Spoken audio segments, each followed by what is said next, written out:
Greetings once again. This is Stan Houston for the Master Entrepreneur Radio program and What It Takes Teach About video program, coming together on this bright Friday.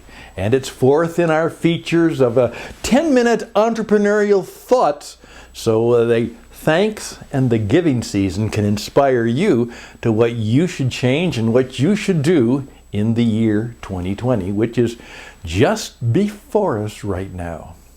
That's right, Bright Friday, not Black Friday. By the way, do you know the origins of the word Black Friday? And as I understand it, supposedly in the retail business at one time, that life kind of cranked along, and it wasn't until the Friday after Thanksgiving that the retail sales were sufficient enough to make sure that the businesses would finish in the black, that they would actually make money for the year, and so thereby it was Black Friday. Well, of course, that's turned into all kinds of things, and now, of course, we have pre-Black Friday, and then we have Cyber Monday, and of course, Giving Tuesday, and it goes on and on and on. No, it's Bright Friday. We're going to start a new tradition. It's not Black Friday. It's not where we just go and buy. It's where we begin to understand that God is with us. And we're going to celebrate His coming to be one of us. And so, this Friday, right after Thanksgiving Thursday, it's bright. It's Bright Friday. And we're going to welcome it and show the way forward to some brightness in our lives and in our business. Now, as an entrepreneur, I'm challenging you this way. If you want to be successful, if you want to have brightness in your life, first of all, as an entrepreneur, you're a leader. You have to be a leader. I'm going to be doing a program called Dress for Leadership. You may have heard of Dress for Success. Well, that may or may not be true, but you're going to have to dress for leadership. And so we're going to talk about, to be a leader, you're going to have to learn and you're going to have to teach. You got that? The entrepreneur is going to have to be a leader, a learner, and a teacher. And they're going to have to be a person who contributes a sense of one thing vision, a deep sense of strategy, a non-anxious presence, and they'll be there in order to bless us and help us and preserve us. That's what we ask them to do. So on this day, I'm going to simply say we are in chapter 4. You see, number 1 was be thankful. Number 2, figure out who you're called to serve. Number 3, press toward the mark. And now number 4, FYM. It's the FYM factor. Fill your mind. And there, Saint Entrepreneur says, this is the final thing you have to do if you want to be successful in life. Fill your mind. Don't fret. Don't worry. Can I say that again? You know who I'm saying this for? Me. Because right now I'm going through some significant challenges because I've got 2 or 3 things going on in life and business. And don't fret. Don't worry. Fill your mind. And this is what Saint Entrepreneur said we need to fill our mind with. Here we go. Is it true? Seek the truth. One great entrepreneur by the name of Clement Stone said, yes, I invented positive mental attitude, but I also understood that in all of that, I was to always have the courage to find and face the truth. Fill your mind with true things, not false things, not lie things, not fake things. What is noble? Is this the noble thing to do? Not just the right thing to do. Fill your mind with things that are noble. Reputable. What a wonderful word to you are a reputable leader, a reputable business. Fill your mind with things that are reputable, things that are real, authentic. Fill your mind with real things, not fake things, real things, authentic things. Find those things that are compelling.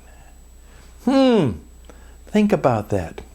Fill your mind with things that attract people, that pull them, not just push them, things that compel people to move. You see, the secret of success is to keep moving.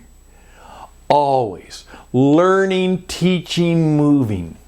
One of my mentors said, in effect, that he found that successful business leaders were those who were mobile.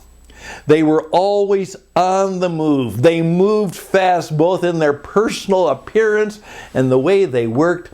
They were in movement, both emotionally, spiritually. They weren't stuck. They weren't in ruts. They were not in the same old stuff. They were doing things, dealing with things that were compelling. And St. Entrepreneur says, fill your mind with compelling things. Gracious. What a wonderful word.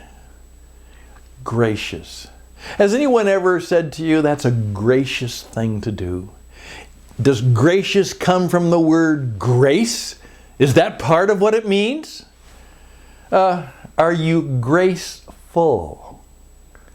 And I mean that in the double meaning. Graceful in how you conduct yourself, how you present yourself, how you treat others, how you serve others, how you give to others, how thankful you are. Do you say thank you 100 times a day? Are you gracious? And along with that, do you graceful? There we go. Not only graceful, but graceful. It comes out of you. I remember a young woman who met her first real boss at her first real job. And when someone asked her about him, she said, you know, he's real. He's the real deal. He's what they talk about. He really is. All those things I learned in business school. He's real. I'm grateful that I have someone like that to be my first boss. And oftentimes what I tell young men and women, it's not the company, it's not the job. Your first job should be a situation where you can work with somebody who is graceful and somebody who's really good at what they do. Let that be your real internship, to work for somebody who's really good at what they do and is graceful in how they present themselves and how they treat others.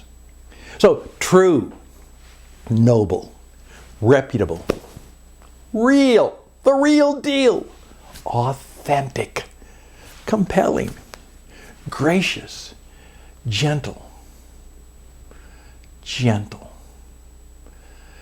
Right now they're talking a lot about Mr. Rogers and that wonderful film that has been presented.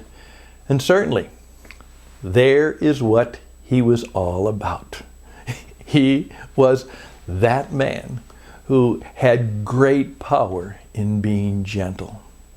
In fact, St. Paul says oftentimes, let your gentleness be known to all.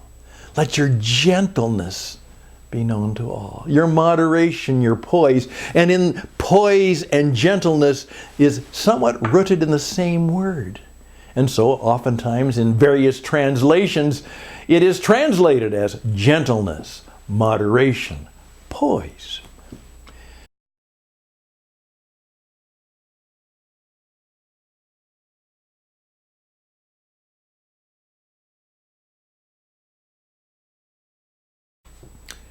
Yes, indeed.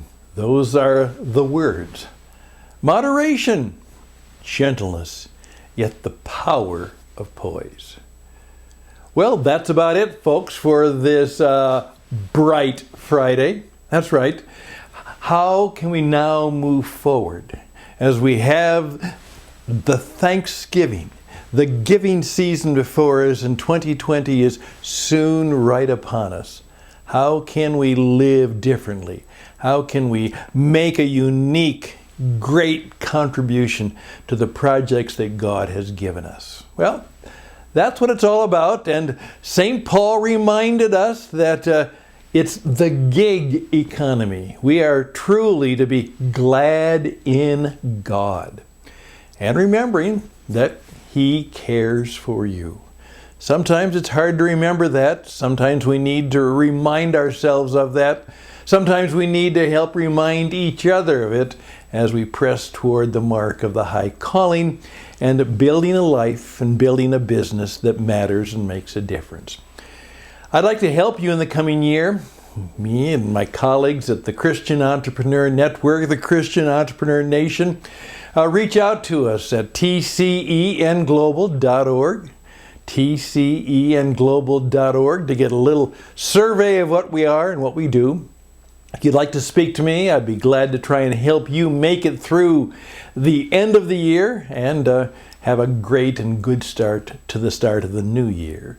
StanHouston@gmail.com, StanHouston@gmail.com.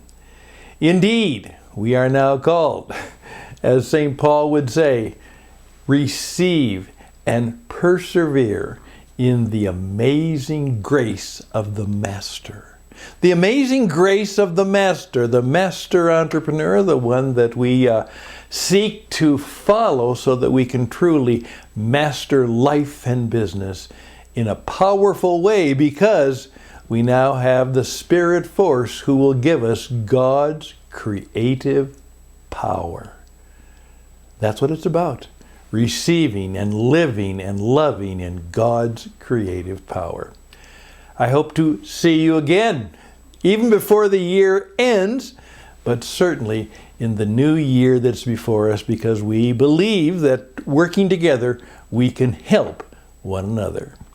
Best and blessings, and bye for now.